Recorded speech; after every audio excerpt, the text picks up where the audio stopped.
Hello, everyone. Thank you for joining us today for EY ESG Leadership Dialogue themed G in ESG, Unlocking Value with Governance. I am Dimple Bajwa, welcoming you all to this session. Sustainability is in the spotlight, and ESG priorities will pose both challenges and opportunities for companies now and also in the future. As the social, political, and cultural attitudes continue to evolve, the governance risks and opportunities are likely to increase, which makes it imperative to understand the G in ESG. If we talk about the corporate governance structures, the core elements include the corporation's purpose, the role and makeup of boards of directors, shareholder rights, and corporation's purpose, how corporate performance is measured. Financial and accounting transparency and honest financial reporting are often considered as the key elements of good corporate governance. Robust corporate governance and a central role for boards are critical for getting on the front foot with ESG and achieving the cultural and mindset change needed to drive sustainability transformation. To build a winning strategy, boards must have the operating model, data, and capabilities to provide strong direction and support.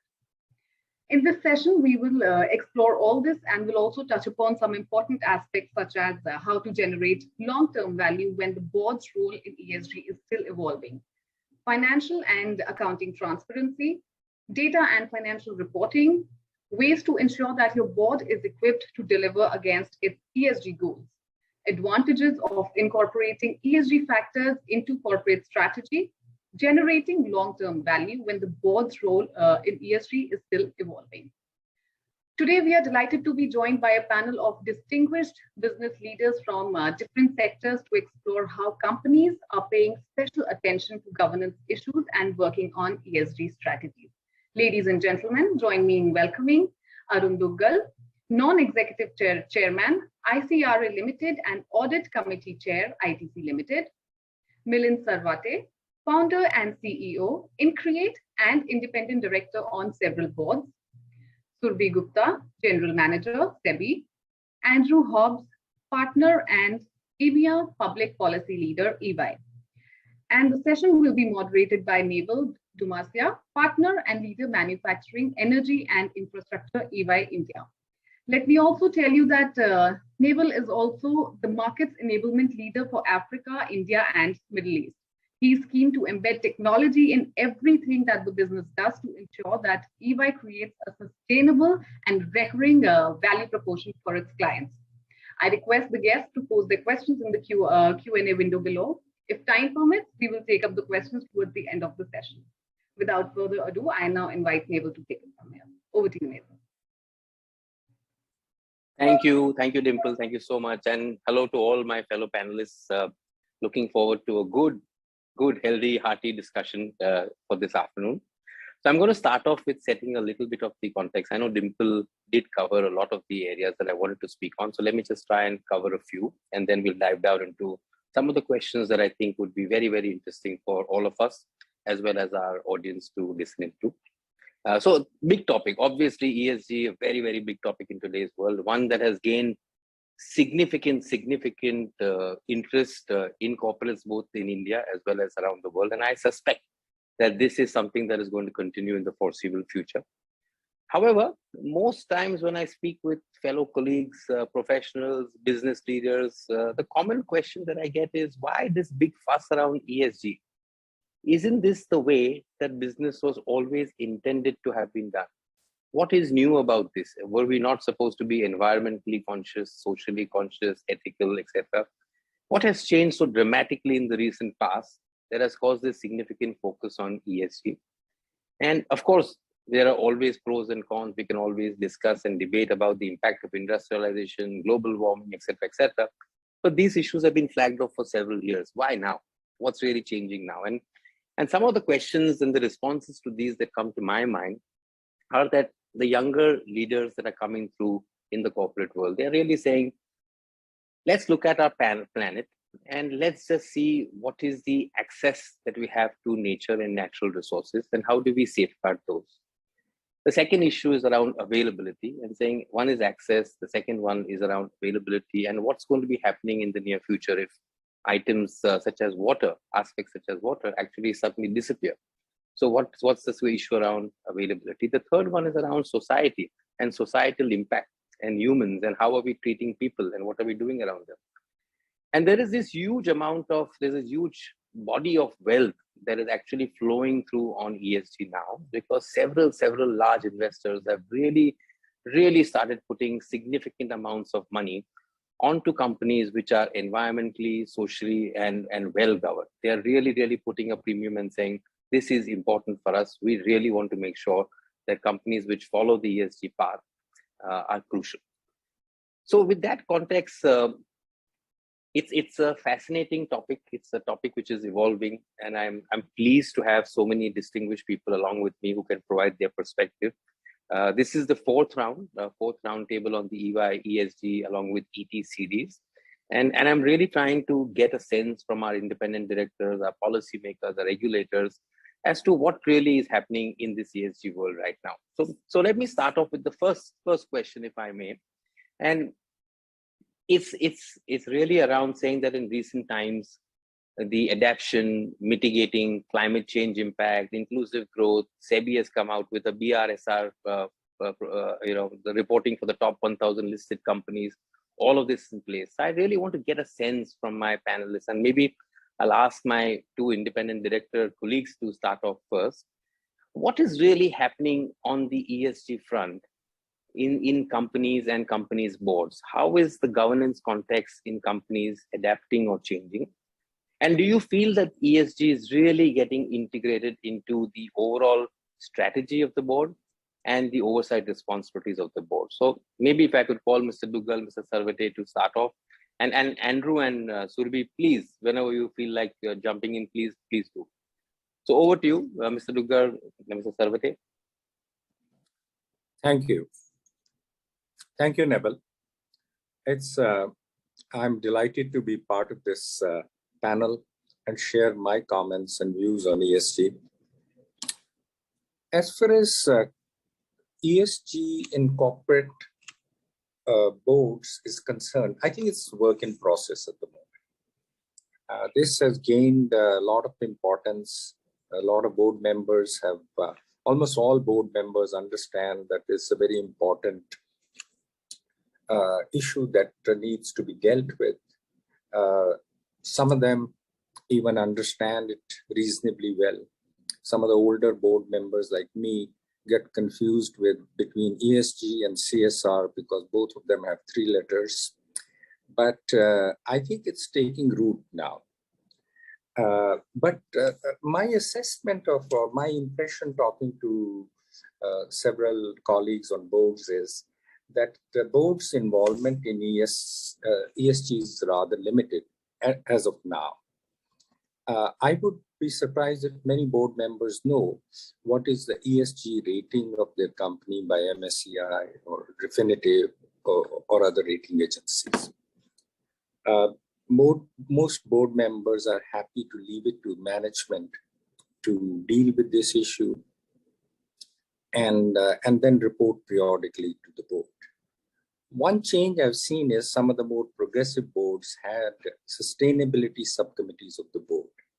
Now their scope is being increased and maybe they are even being renamed as ESG subcommittees of the board.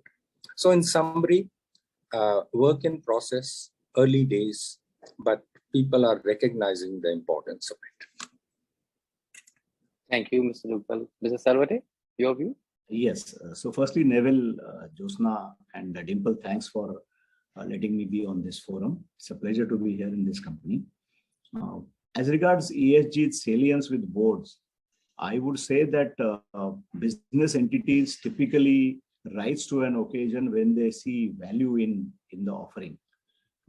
In ESG, there is distinctly a value to be tapped by companies. The visibility of that value is coming up more and more strongly over the past few years. And in line with that, I see more and more boards being conscious of the need to focus specifically on ESG.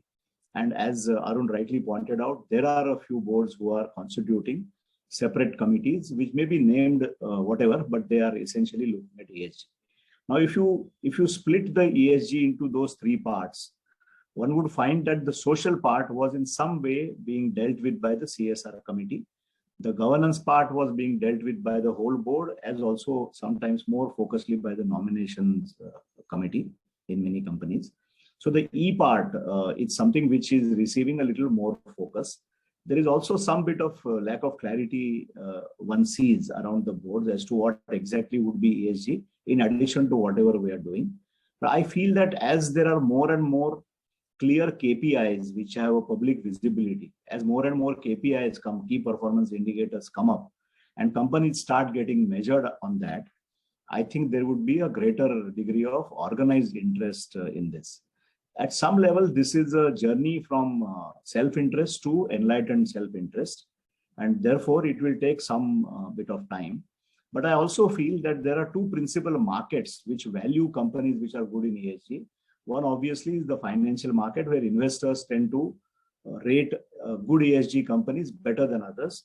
The second point, which Arun also alluded to some extent, is that the new generation is more focused on the environment, on sustainability. And I feel if you have to attract good talent, the fact that you are a good ESG company will earn you a lot of brownies. So I think this is the journey that has commenced, and it is going to be is going to pick up speed as we go along. Thank you. Andrew, would you like to chip in from an Yeah, for sure. Yeah, I've got a couple of comments actually. Thank you very much, and thank you for inviting me to this panel. It's great to be with you today.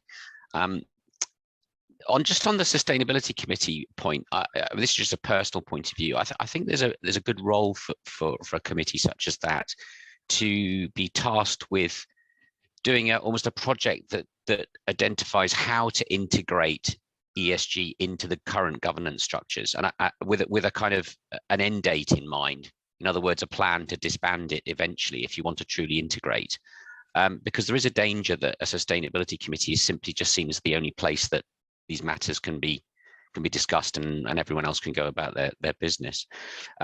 But in terms of the work in progress comment that was made by Aaron at the beginning, I agree with that. And I promise I won't quote the stats from this survey throughout my comments today, but we've just done the second annual survey in Europe of how boards are approaching ESG governance. And there's definitely been some progress over the last couple of years. Boards are now telling us, we surveyed 200 companies and 49% of them told us that they're discussing ESG at every board meeting now. That's up from 15% 2 years ago. And the stat rises to 83% for frequently as well. So it's really on the board's agenda. Then we also asked them a bit about, what governance enhancements are you going to be making in the next 2 years to help integrate ESG? And the top one was re-looking at rewards and incentives. And then we had others such as, and I'll let others talk now because I've said enough, but a couple of examples: enhanced approach to reporting and metrics, rethinking board compositions, and changing committee structures in terms of reference, just to name but a few. So what we are seeing is not just boards dealing with ESG at the board level, but actually thinking how their governance structures and processes should be adapted to fully address it. Andrew, I actually wanted to ask that question, and maybe if you could please continue. I'm really curious to understand that with this integration or the work in progress that Mr. Lugar spoke about in the ESG agenda, how are companies actively getting access to the non-financial data? Because we've historically over the last several years, we've been experienced and good at getting the financial data, but there's a lot of non-financial data over here. So what are they doing to access that? What kind of policies, processes are they putting in place? What's the change management that companies are looking at? And maybe then I'll come back to the others as well to talk about some of those aspects. Yeah, I'd love to hear from Arun and Milind on their own personal experiences. Again, work in progress. There's a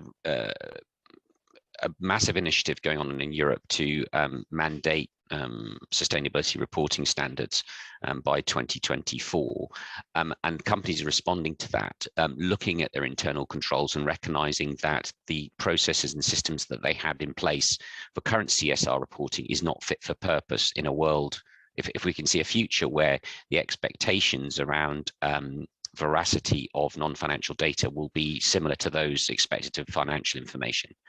So for the very big companies, particularly those that have experience of SOX filings in the US, they're thinking how they can go from manual controls, which a lot of these this data is currently collected by, to digital.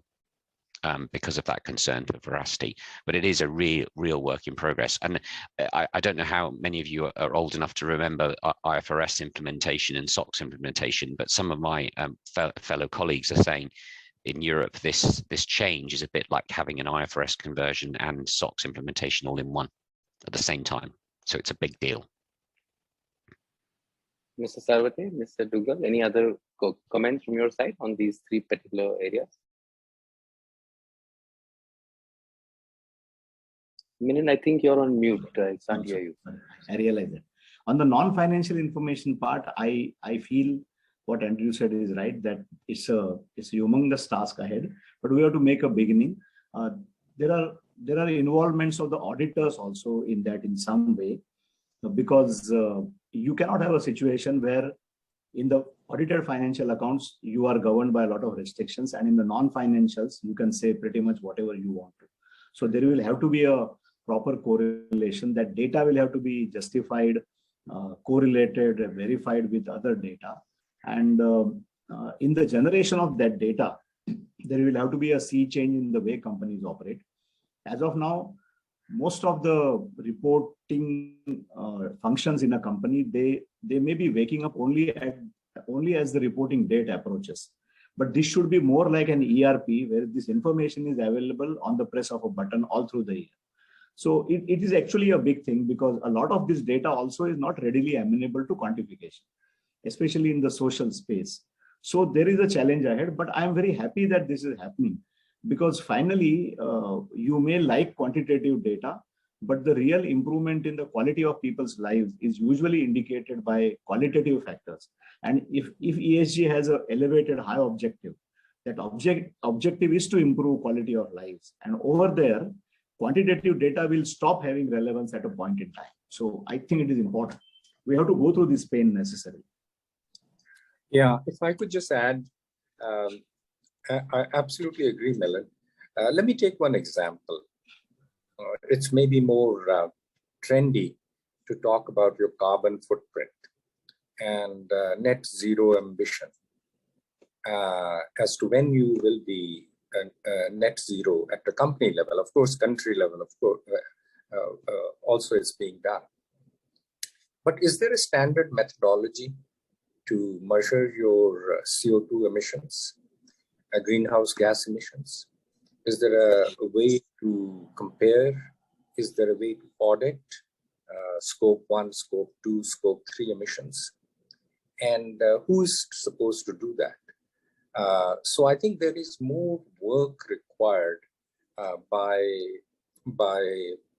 outside experts, first to train companies and people within the companies on these matters of these new metrics which are required. And then there would be more work required, of course, to make sure that these are audited and comparable between companies. Thank you. Surbhi, I see you have a point. Please go ahead. Because a lot of things are being talked about on non-financial reporting. So I want to just make a point as to what the regulator has done on this side. First of all, I don't believe that ESG is new to this. So ESG word is not new for any company, I suppose. It was there. The only thing is that it has gained momentum recently. So long back, we asked Risk Management Committee to look into all the risks, including ESG. Since environmental and social has financial impact on the company, I suppose it is in the interest of the company to know where those risks are and what is the financial impact. So the financial impact of these ESG matters is not new. It was taken not seriously maybe by companies, but yes, they were aware. The only thing that the company is aware is now whether their business is responsible or not towards environment. So the risk of environment to the company was known, but your risk on the environment is probably that we are being aware of now and people are working towards it. So this is something new that we are working on, or we have become more aware on it now, and we are conscious and sensitive as to whether how much GHG we are emitting, or whether waste should be incarcerated, or how the waste management should be, how the water management should be.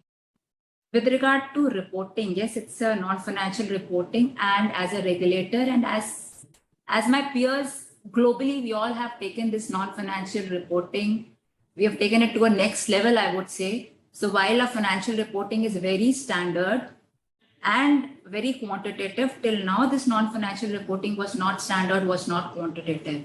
But if you have a look at the BRSR that we have issued, there are a lot of metrics. So as you talked of, Sir Arun sir, you talked of GHG emissions, water wastage, water used, or energy consumed, how much from renewable, how much from fossil fuel, is something that we have asked you to disclose in per ton basis, overall tonnage, and per rupee basis, so that you can compare one company to another. You may not be able to compare a global company with you because it is per rupee of turnover, but yes, within India, you have a common denominator to compare these companies, these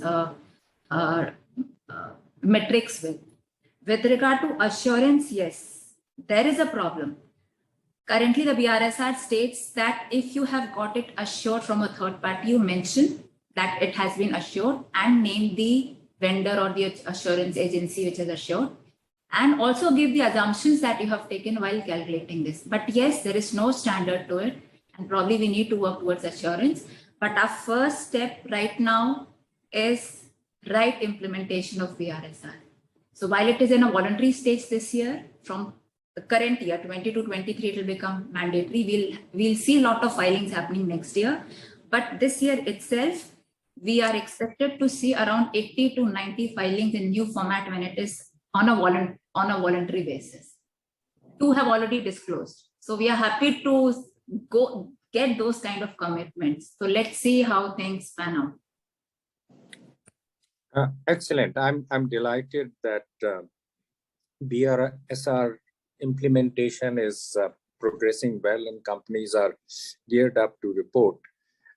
The piece of the puzzle that I find totally missing is an ESG improvement plan by the companies. The companies have to see where they are today on E and S and G.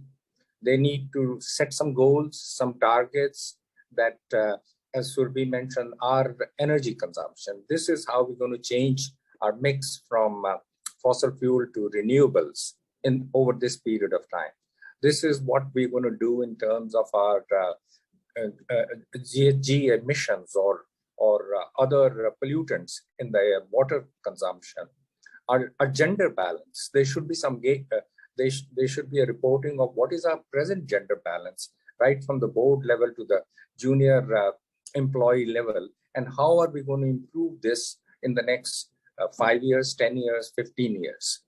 And then, and that should be part of the board's agenda to review as to what progress we are making towards this plan that we have all agreed on.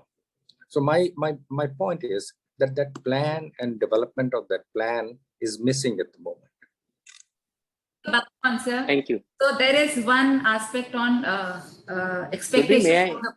If I may, I'm sorry to interrupt you, but one thought that came to my mind as you were talking about is, what's the next thing that's coming after BRSR from a SEBI perspective? What is the next regulatory challenge that's coming up for corporates? Are you at liberty to share that with all of us?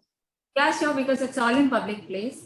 Okay. So as far as BRSR is concerned, since currently we have one format, one size fit all, which initially we felt that yes, it would go, but we know that there are specific matrices applicable to specific sectors of businesses. So we are working on sector specific formats.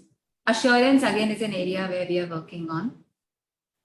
Third is how to include value chain partners, because we have seen while the main company tries to be compliant, it pushes everything onto its value chain partners. You will find all social unpractices happening there, all GHG emissions, but the company is good.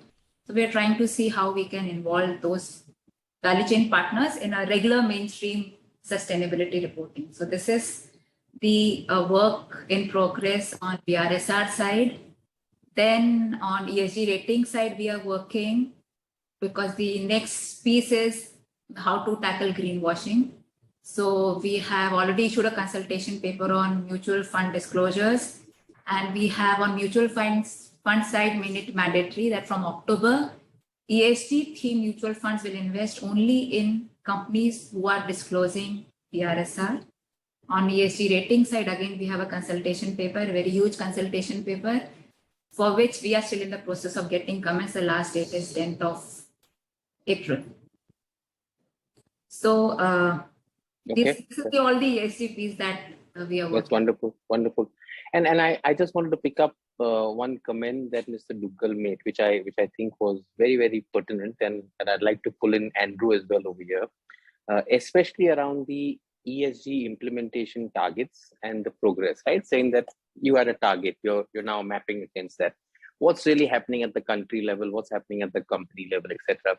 Andrew, I do recollect something that you've been working on, right? As to what some of the companies around the world and what some of the countries, in fact, are talking about and disclosing. So could you share some of that perspective with the audience, please?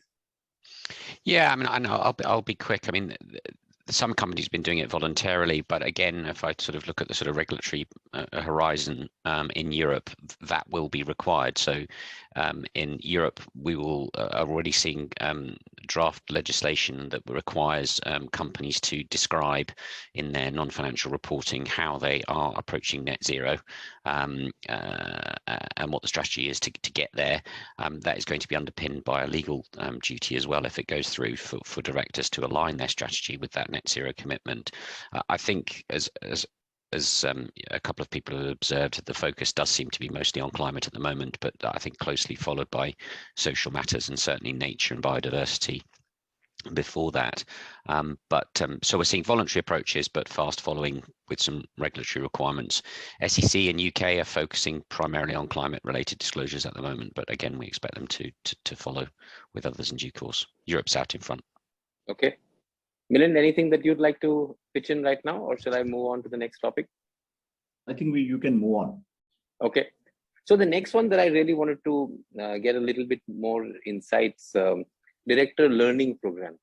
This is ESG is a complex thing, requires all sorts of IITians, technicians, and IITians I say specific because I came to know that Mr. Duggal is an IITian. So you need very, very different skill sets, and sometimes several of these skill sets might not be available on the board. So in terms of directors learning programs, what are some of the practices that you all are seeing on the boards that you sit on for learning, especially on the ESG, and therefore how can you drive the agenda? And is there sufficient amount of time therefore being devoted just for ESG as a topic at the board level? So maybe Mr. Duggal and Milind, if I could get both of you to comment and then pull in the others. Milind, why don't you go ahead? You're on mute. Yeah. I thought as an engineer you will talk first, but let this begin through a chartered accountant. So Neville, firstly, I want to correct the impression that ESG is all about environment and technical subjects. It is not. Otherwise, it would be only E, it won't be ESG. So anyway, the awareness about E at the board level may be the lowest because it is usually relegated to the operational part and it may not be discussed in a strategic manner. So I think this is an opportunity for board members to learn about the strategic aspects of operations which have a huge impact on environment. And as regards the social and the governance part also, I feel that the overall seriousness of the ESG agenda has to be highlighted to the board. The learning from the director's angle would be in two parts. There would be a content-led learning, which would relate to the technicalities, as you rightly observed, which will call for some specialized skills, etc. There would also be a process-led learning, which the directors must have. Because mind you, most of the board is composed of non-executive directors. So there is a little chance that they would actually be running the ESG initiatives, but they would of course be governing it and overseeing it. So it's very important for them to understand what is the ESG process running in the company. So the learning has to be in terms of what is an ideal process and how do you customize that process for the company on which board you are sitting in. Unfortunately, I have not seen an organized effort in directorial learning on ESG. But I'm sure that there will be people who will come and make this offering, and there will be companies which would be keen to absorb that. As regards time at the board meetings, I still feel that the time requirement is being driven by regulatory expectations. For example, if BRSR has to be approved, the board will approve the BRSR. I'm not sure how much time we will allocate and earmark for discussion on the BRSR. But I think soon enough, and I see that happening in ethos, that there would be more attention given to the content of ESG rather than the outcome of reports going to SEBI or being uploaded, etc. I think I would say we have begun the journey. We are not yet anywhere in the directorial learning space. Much of the learning is being taken up by individual directors on their own rather than the company or any body offering it as an organized learning. Sounds good. Thank you, Mr. Dugal. Neville, thanks very much. Neville, first, let me make a comment about IITians you mentioned. Not all IITians are created equal. I belong to a very special breed of IIT Delhi. So please don't equate me with all others. Oh. Having said that, I think it's going to require integration of ESG factors in day-to-day working of a company. For example, if a capital expenditure proposal comes up, and we do, all kind of analysis, IRR and payback periods and all that good stuff, and the impact on brand and so on, I think we will begin to see the ESG impact, the environmental impact, the social impact, and the governance impact of that capital expenditure we are making. And as more and more attention is paid to these factors, they hopefully will get ingrained in the decision making at all levels within the company.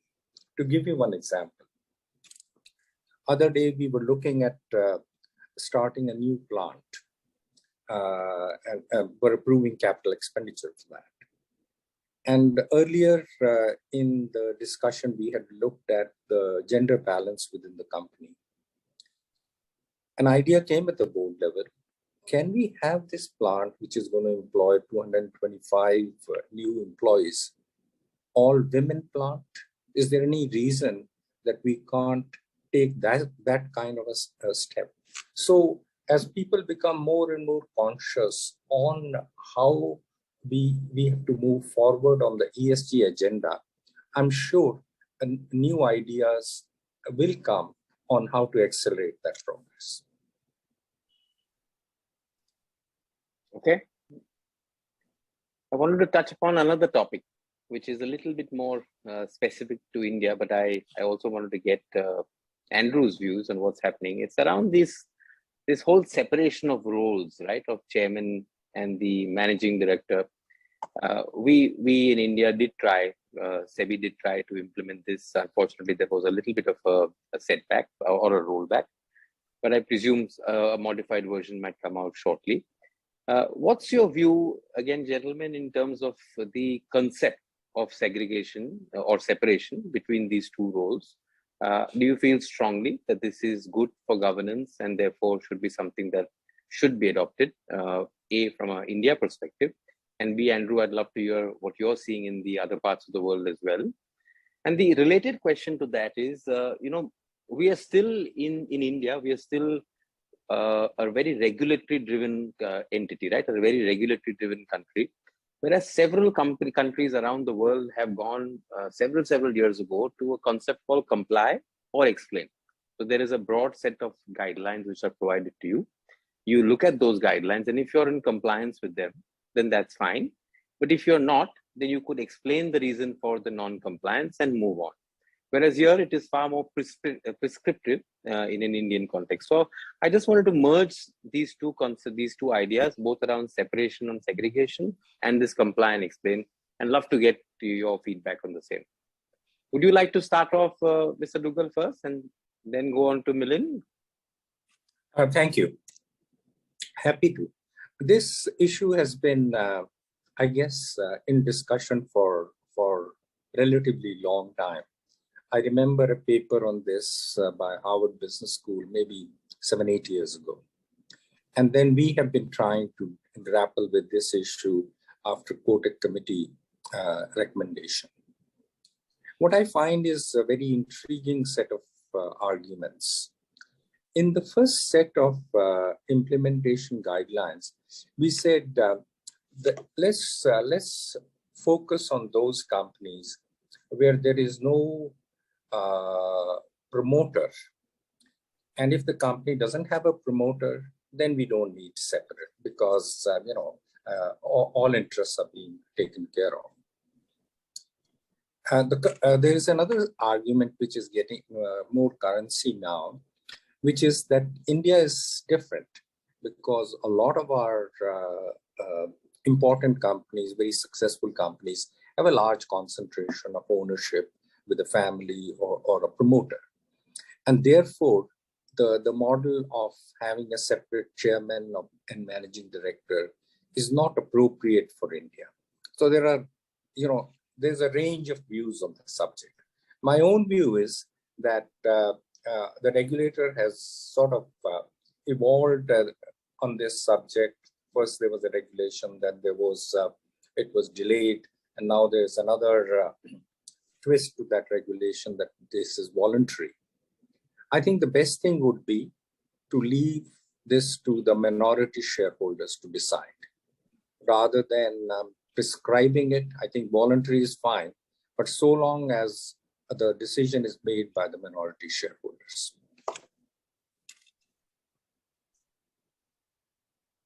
I'm a little nervous with that personally. I'm sorry, Mr. Dugal. I mean, I just leaving it to minority shareholders. Maybe this is not a politically correct statement, but I feel a little nervous about that because so many factors extraneous start weighing in. But let me pause my comment. Let me hear from Milind and Andrew and the others. No, I'm smiling because you picked up the exact sentiment that I wanted to express. And there can be various ways of going about this, but we are not pausing to reflect as to why is the industry reluctant to implement. And if you see, we have kept on getting a date postponement without there being any requirement as to a roadmap as to by when will you comply. So you just spoke of comply or explain. Here we are neither complying nor explaining. That's a separate issue altogether. I feel that there may be reasons which are peculiar to every company which is reluctant to comply with this guideline. First of all, in essence, this suggestion of separating the CEO from the chairman, it says that each one should focus on one principal aspect of corporate management, one on the running the company, running the business, the other one on governing. So in essence, it's a very solid suggestion. It's a very profound and good suggestion. So we should do it. The reasons for reluctance are exactly the word you use.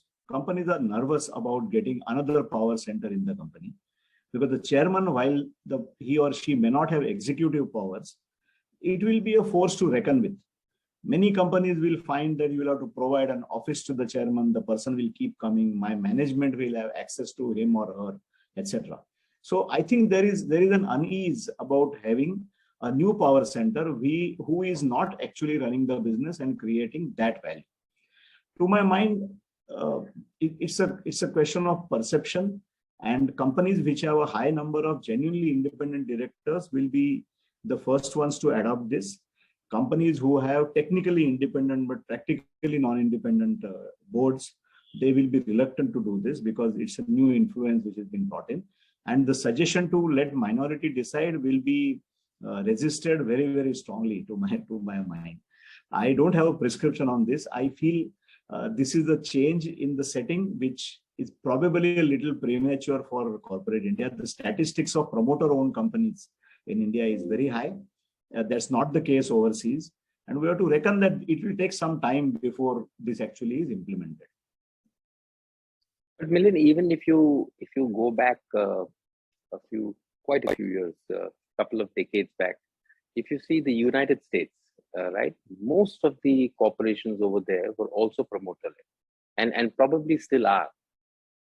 And in spite of that, the separation or the segregation of these roles seems to have gained a lot more currency with them, as opposed to what is happening in India. And maybe at this point in time, Andrew, shall I pull you in and get your views? I don't want to put Surabhi on the spot, so I'm not asking you, Surabhi, but if at any point in time you'd like to jump in, please do. I'm sure everybody will be very interested to hear. Yeah, if I could make a request to Andrew. Andrew, you've seen Sure. that particularly in UK,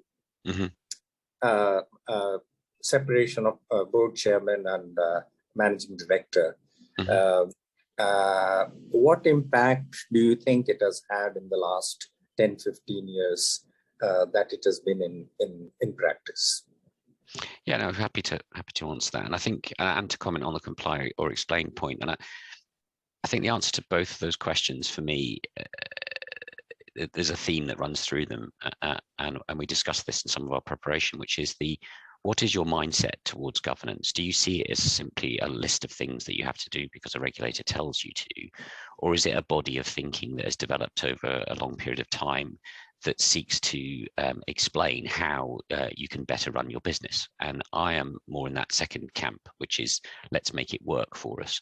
So on the specific question about split chairman and CEO, and I think this is so important in the ESG debate, where we talked about the power of diversity and combinative ideas and bringing in outside perspectives. This is about getting someone else into the board who has experience, who can advise the management and CEO and run governance for you, while the CEO and management team get on with what they need to do. I think to your point, Aaron, about what has it led to in the UK, I think one of the main advantages seen of having a strong chair, apart from the governance, is his or her ability to attract other directors who can bring skills and experience to the boardroom table to help the company in its strategy and performance. And so it's that really, I think that we should look at, is how is this requirement, will it help me and my business, rather than see it as an interference or some regulatory thing that you have to comply with. And then on comply or explain, yes, I mean, it's worked in some jurisdictions, not in others. I mean, you may have seen the phrase comply and explain being suggested as a new alternative. The reason for that, and this goes to my point about how can governance better help me run my business, is it has been treated as a sort of, well, I can't comply because it doesn't suit me and I won't explain. So, or I just say, well, I don't do it. Whereas the ethos really, if we're going to innovate governance and make sure that it's properly tailored to a company scale, to the size of the company, etc., is to say, well, how do I take the principle that this particular code provision is trying to get to, and how have I applied it to my business? Which may mean you're not doing it, you don't do it, but you explain why and what you've done instead to reach a better governance or the same governance outcome. I hope that's answered your question.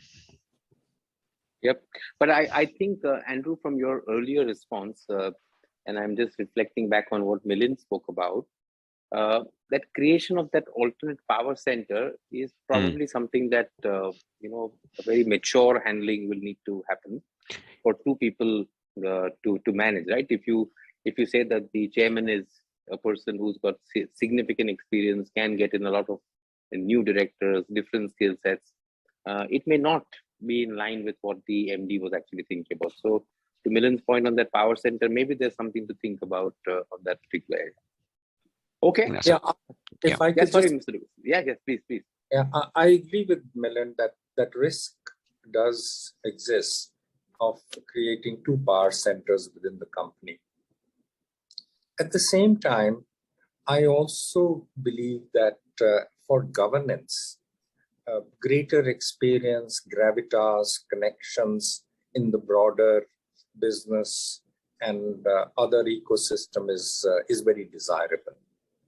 If you have a CEO, a very bright executive who has done very well and is focused on now running the company, creating value, it's not necessary that he has been trained or exposed to working of the boards. He may have made presentation, or he could even be a member of the board.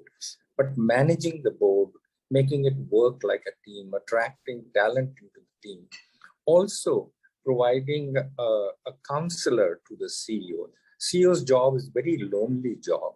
It's very hard to speak to somebody and get some advice on issues of importance. So in that sense, a team of a non-executive chairman and a CEO could be much stronger than chairman and CEO in one capacity.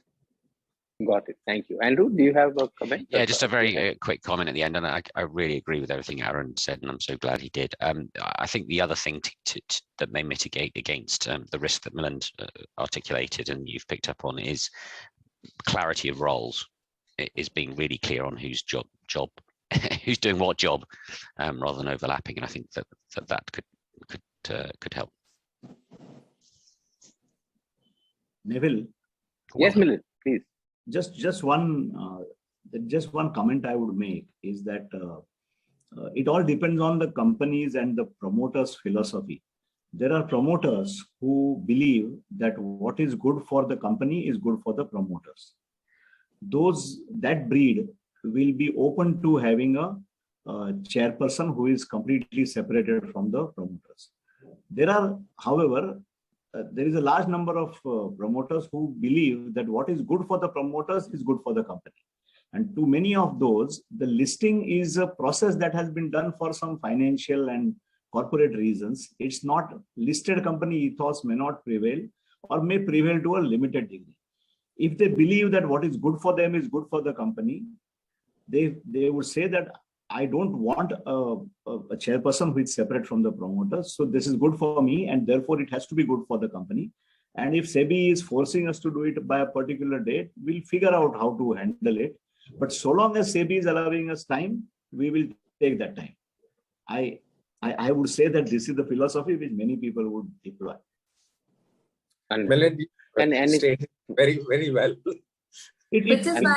It's not a desirable state. I'm not supporting it in any way. I'm just telling you what I see around in corporate India. And unfortunately, that's why has something to say. Yeah, that's why the reason is we still end up being in a prescriptive mode of regulation. Exactly, which is what I was saying.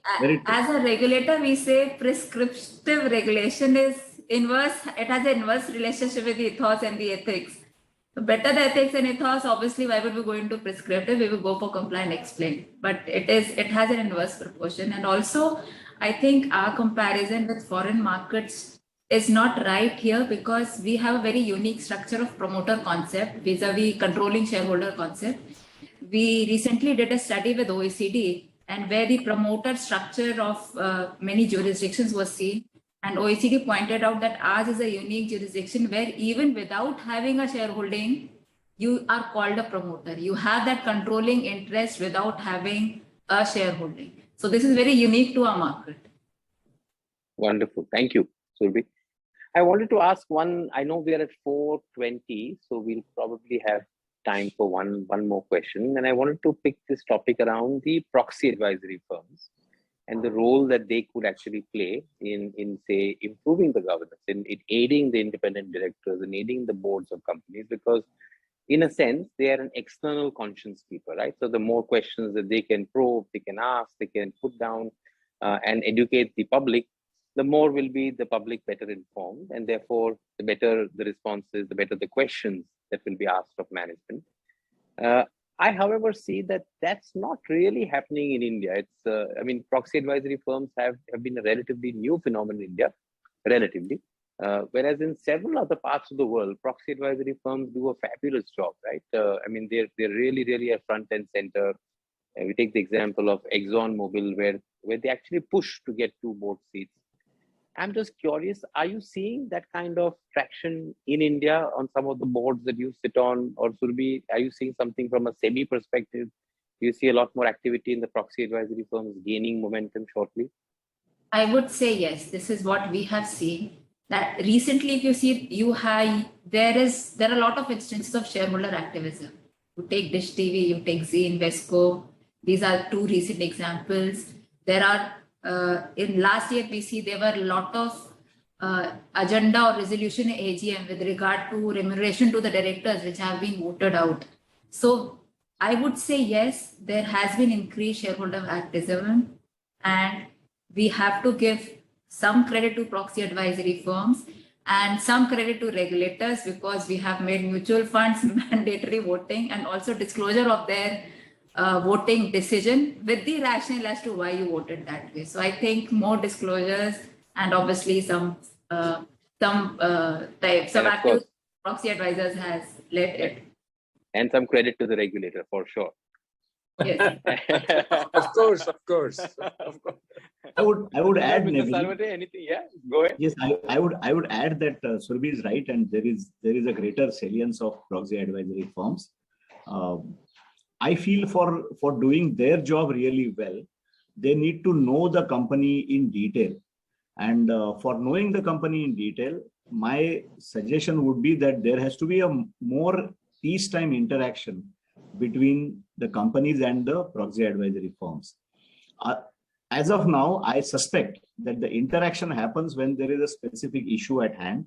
Let's say a company has proposed something to the shareholders, and then the company is worried, or the promoters are worried, that the proxy advisory firms may not support that move, and therefore they go and interact with the proxy advisory firms. I feel if we set up some kind of a rhythm of maybe 2 meetings in a year, where the lead director or the CFO or the CEO meet the proxy advisory firms on a no agenda basis, what I personally call a peacetime forum. I feel a peacetime forum would increase the effectiveness of proxy advisory firms much more. I also feel that sometimes some issues have a life of their own, they have a momentum of their own, and there is a lot of hue and cry about some issues. The right way of deciding is to decide with a peaceful mind, not when there is a lot of hue and cry about something. So I feel that the interaction level has to change. Companies have started giving more credence to the proxy advisory firms' views. It should be more out of collaboration and less out of fear. That's what I would say.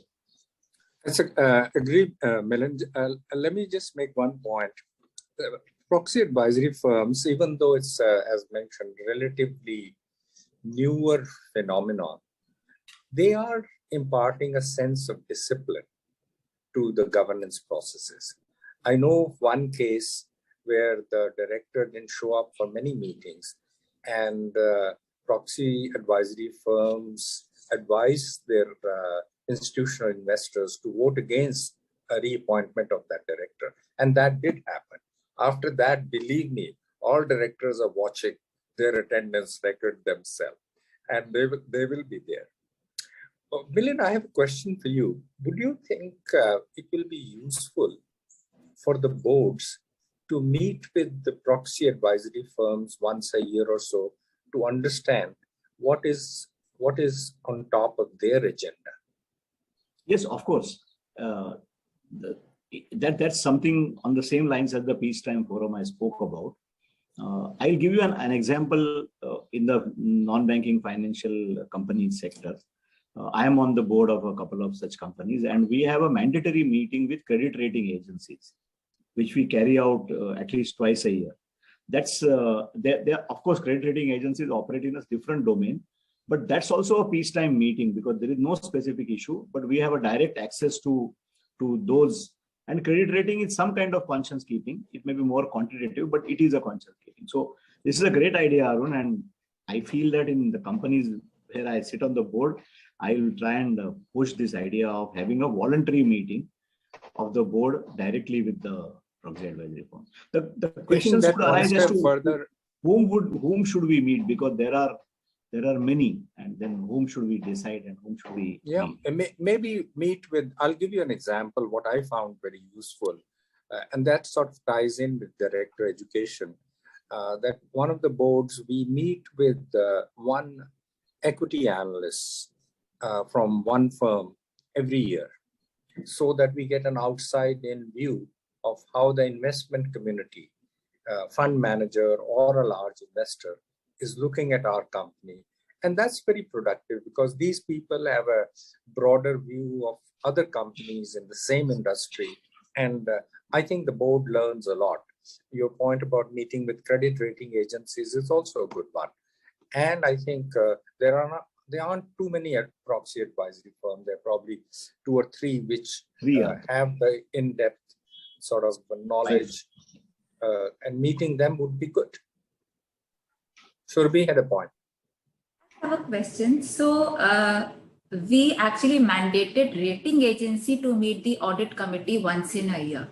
Because of issues we had after IL&FS and DHFL, this was the mandate given to rating agencies. So they are obligated to meet audit committee once a year, but companies, if you are meeting on your own with the rating agency, it is very good. Currently also proxy advisors are required to send their report to the company before releasing it, and company at its will may respond to that company. So while that mandate is there, do you think there has to be a specific mandate by the regulator that a company should meet the proxy advisory firm? Will it work or should it happen on its own? No, yeah. Sorry, go ahead. That no mandate is required. Good firms, good companies, they want the best information. They want their directors to be more knowledgeable, and they will invite them. You may want to give a mandate for a certain scale upwards, for a certain level upwards, larger companies or so on. So, and I feel that proxy advisory firms also must mandatorily check with the company on their opinion before going public. I don't find they all do that. So which is what I was saying. There is a mandate that they have to send the report to the company before releasing. But when we speak to proxy advisory firms, they have not seen much of a response from the company side on their report. No, I have a case where they have not even sent the report before releasing it. It probably sounds to me like there's a little bit of a trust deficit, right, between the proxy advisory firm. The board, sir, I would say, because they have a complaint that board is not reading, it is just going somewhere to the company secretary or maybe down the line is what they make to us. No. But that's the company's problem. They should mandatorily send it to the company. That way, I will not file my income tax return saying that anyway nobody reads it. Neville, a request for you. Since yes. We are talking about maybe 3 or 4 people in the proxy advisory firms. Maybe you should call them up and say, hey guys, you should offer to meet the boards periodically. And let's see how they take it up before we make it mandatory. Certainly, we'll do that. We are at about 5 minutes to the hour. And I just wanted to quickly ask all of you, if there was a wish that you had, right, saying that you really can suggest your prime minister for the day, one wish in a quick sentence, what would that be from a improving governance perspective? What would your ask be? Okay, I would go first. I feel that governance is an excellent value creation tool. Unfortunately, we have marketed it more on the goodness of governance and, so to say, an ethical approach towards governance. If I had the power, I would highlight the business relevance of governance, the business relevance of ESG, so that there is a greater in-spirit adherence and compliance, and people take upon governance and ESG with far more belief rather than just obedience to some regulators. Okay, Mr. Dugal. Yeah, actually, this is an interesting question. One day, Prime Minister, Chief Minister, reminds me of that Anil Kapoor movie in which he's made Chief Minister for one day. So I thought at least over here I could give you that option. I can't give it to you otherwise. My wish would be, and I'm just focusing on ESG, that all boards should have a effective ESG committee, which should be charged with the responsibility of implementing an ESG improvement plan, which means that there should be an ESG improvement plan. They should also oversee BRSR reporting, and certain, with a special focus on certain important area like carbon footprint, environment, and gender balance. I'm not sure whether even outside anybody is going to make you prime minister. Your list of requirements is quite long. No, but I thank you, sir. Zurbi, Andrew, your points of view. So, but you go first. As a regulator, I have a long wish list. No. In one line, Zurbi. So I think primary would be transparency and reliability of disclosures, because disclosure is something that we have been focusing on. And 2 wish lists. Second is effective running of board committees, because we place heavy reliance on audit committee, on NRC, on SRC, a lot of committees we have at board level. We wish it would run effectively and we will have no issues of corporate governance then. Sure. And Andrew? I think if I did one wish, it would be more systemizing of the approach to understanding stakeholder interests and incorporating them into business decision making, because I think that is a really crucial part of making success, being successful in the ESG agenda, but it needs to be done with rigor. Thank you. I think we're close to the hour, and I'm really grateful to all of you for having spent some time. I learned a lot. There were points that really were important and candid. That the ESG agenda is still evolving. What gets measured, it will get reported, and you must make sure that you get that right. Implementation targets from a regulatory perspective, what's really happening after BRSR, the separation of roles, both in terms of another power center in the making, comply or explain, or comply and explain. And the trust deficit between proxy advisors and corporates, and how do you actually bridge those? I think some very valuable insights, and I am really grateful to all of you for taking time. I really appreciate it. Thank you. It was a fun time for all of us, and I'd like to hand over back to Dimple, who's been very patiently waiting to take the reins back. Dimple, over to you. Thank you so much. Thanks, Neville. Thank you, Neville. Thank you. Well shared, Neville. Such an enlightening session. It was it was an absolute pleasure to listen to such a fantastic discussion, Neville. Thank you everyone for joining this EY ESG Leadership Dialogue themed G in ESG, Unlocking Value with Governance. This definitely leaves us with a lot of food for thought and some key insights. We look forward to seeing you all in our future sessions as well. This is Dimple Bajwa signing off. Have a nice day and stay safe.